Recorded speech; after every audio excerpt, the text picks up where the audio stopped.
tidak perlu juga merasakan bahwa kemenangannya itu karena Pak Jokowi.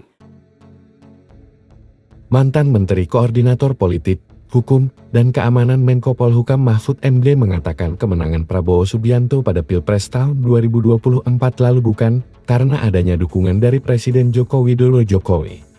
Mahfud mengatakan, Prabowo tidak perlu menganggap kemenangannya di Pilpres tahun 2024 lalu karena mendapatkan dukungan Jokowi. Hal itu dikarenakan pada Pilpres sebelumnya, Prabowo telah mengantongi modal politik yang besar. Disampaikannya, pada tahun 2014, Prabowo telah berhasil mengantongi sebanyak 47% suara sebagai modal politik.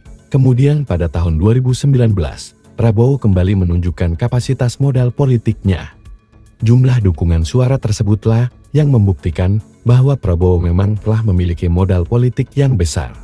Kemudian, Mahfud turut meminta Prabowo agar tidak merasa berhutang budi kepada Jokowi. Memang begini, orang mengatakan Pak Prabowo harus berterima kasih kepada Pak Jokowi karena dia menang. Seperti pengakuan Pak Prabowo sendiri itu karena bantuan Pak Jokowi. Iya, itu betul. Tetapi ingat, Pak Prabowo itu sudah punya modal politik. Sudah 47% sejak tahun 2014. Memang besar dia modalnya. Kan 2014 53 lawan 47.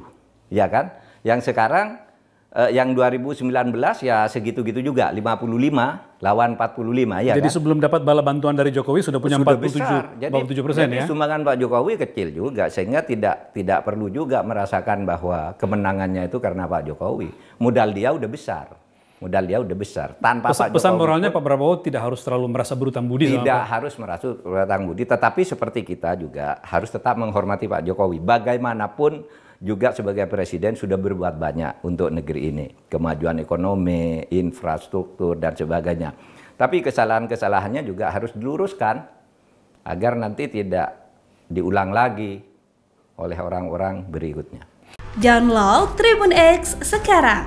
Menghadirkan lokal menjadi Indonesia.